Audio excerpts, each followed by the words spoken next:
Kakashi Hatake, the leader of Team 7 and the most powerful Jonin within the Leaf Village, who was dubbed the Copy Ninja, who was said to copy over 1000 jutsu, and Satoru Gojo, the most powerful sorcerer the world of Jujutsu Kaisen has ever seen, born and gifted with the 6 eyes and limitless techniques respectively. These two white-haired teachers with 2 broken abilities, but who would truly win in a battle between them?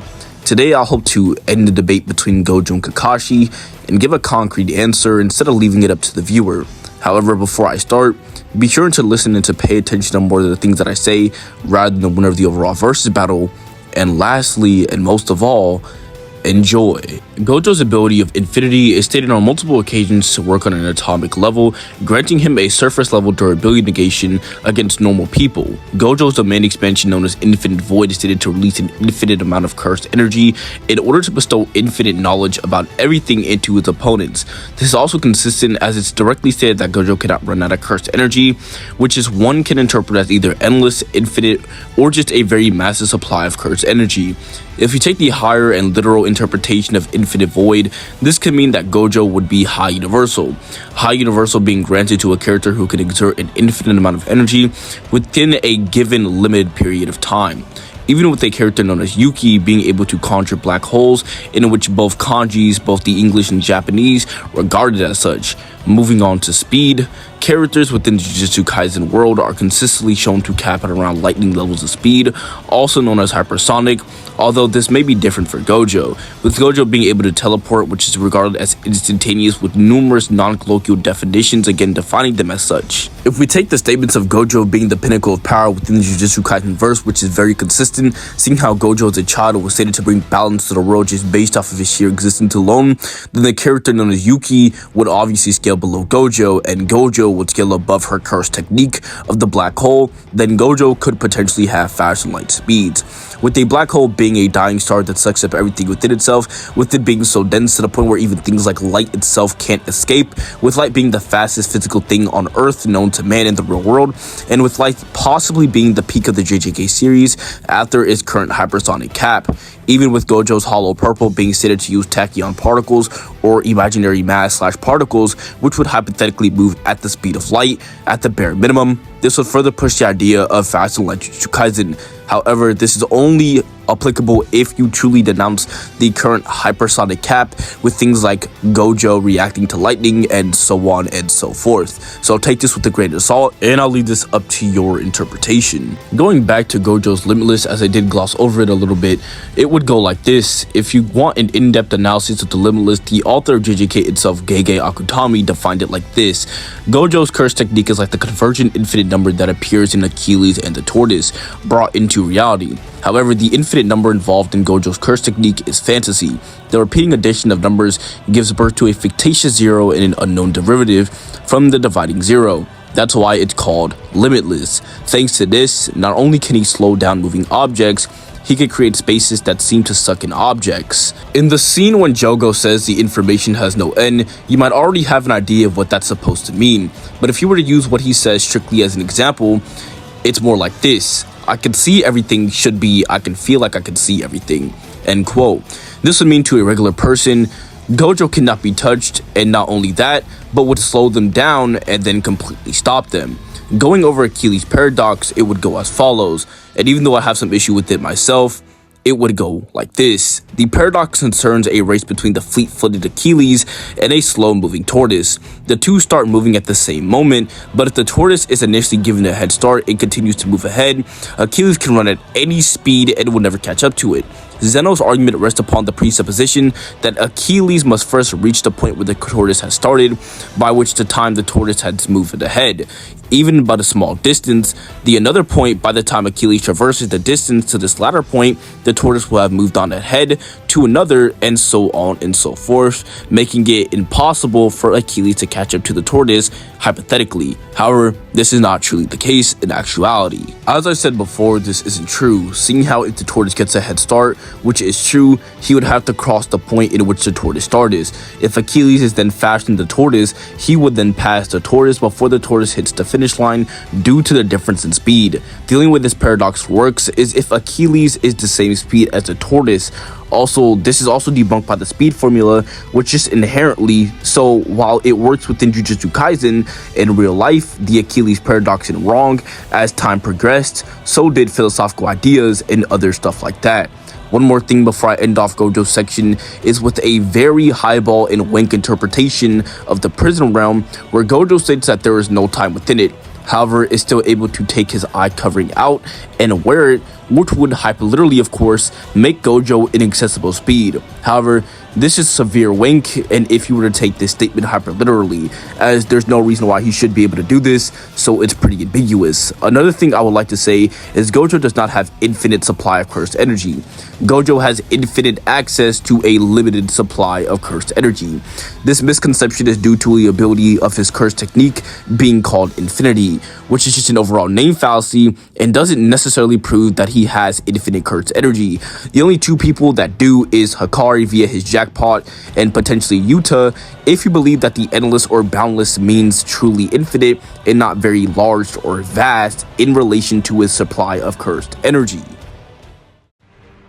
Kakashi during the War Arc is gifted the dual Mangekyo Sharingan by Obito Uchiha to fight Kaguya Otsutsuki and is able to not only react but speed blitz an attacker while both of her Byakugan and Rinne Sharingan are active. Keep in mind, this is the same Kaguya who is going to destroy and instantly recreate her Genesis dimension, which is the glue that keeps all of the other dimensions together, such as the sand dimension. Within this dimension, there are clear day and night cycles within it, and this would put Kakashi at bare minimum solar system level.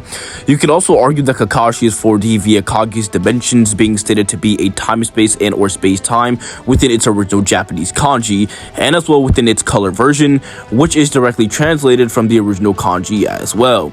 The reason as to why Kaguya's dimensional size wouldn't matter is because we know that 4 is infinitely above the likes of 3 and so on and so forth due to the infinite numbers of 0.1s between the two numbers, meaning any 4th dimensional destruction or creation feat would be above any 3rd dimensional feat, including infinite 3D, as 4D would be infinitely above that, as I said with the example prior. This scaling would be consistent, seeing how Kakashi within this point in time has shown feats of being above that of a newly acquired Rinnegan and Sage's 6th Path Naruto and Sasuke. Keep in mind, the same Rinnegan mode Sasuke would go from a moderate victim to being able to contest and over time react to that of Kaguya, and with a Sage's 6th Path Naruto being stated within the 4th data book to bring about the aforementioned and prior used Caesium 2 plus Sage mode transformation. Keep in mind, this same Kurama being stated to have enough power that can turn the world to ash, and again within the 4th data book to having power that can shatter the earth when he's clashing against the 5 other Biju. As for speed, Kakashi was able to cut a lightning bolt whilst being fatigued and at 16 years old. He's then able to react to Itachi's water bullet in part 1, which is stated to detonate at light speed. Kakashi would get even faster than this in Shippuden, with Guy being able to react to Haku being able to move throughout his ice mirrors, which is stated within the 1st data book to being fast to the light. The reason this would scale to Kakashi is because Kakashi is stated to be the least strongest Jonin on multiple occasions, almost second to none but the Hokage himself.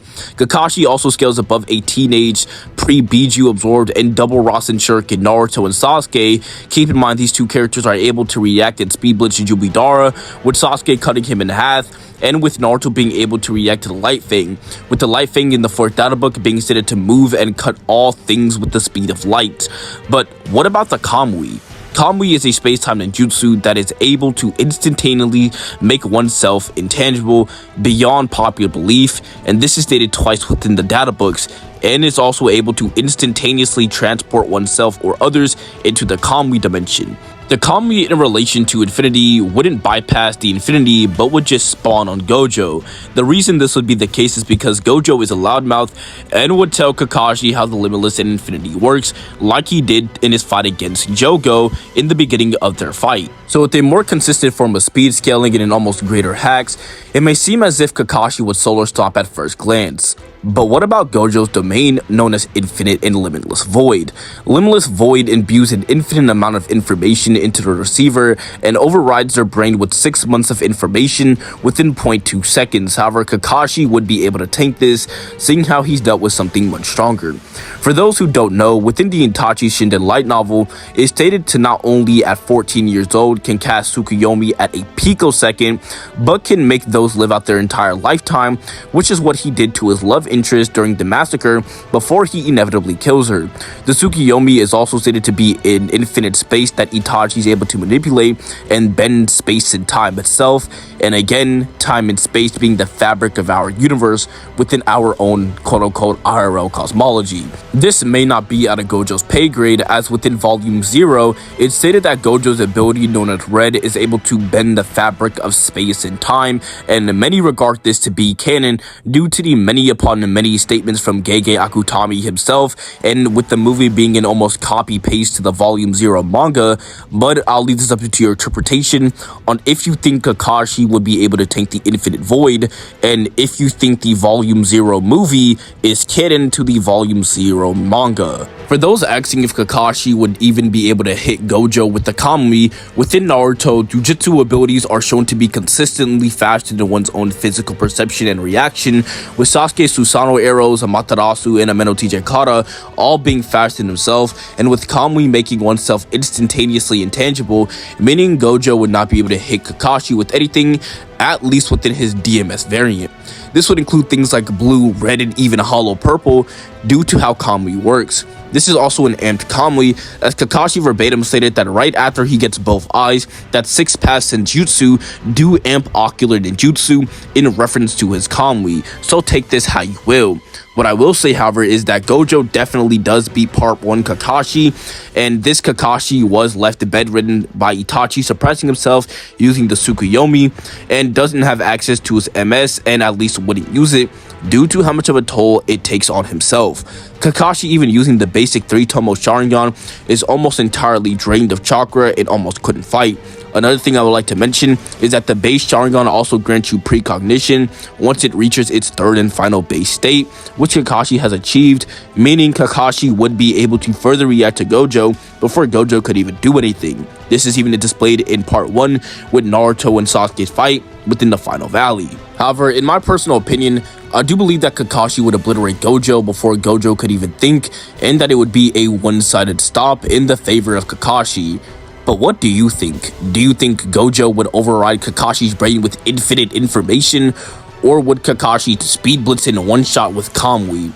However, I do have a Discord server which will be in the description down below, and I am a little sick right now, which is the reason why my voice may sound different here than in all my other videos. But make sure to stay safe, make sure to have a nice rest of your day or night, and till next time, bye.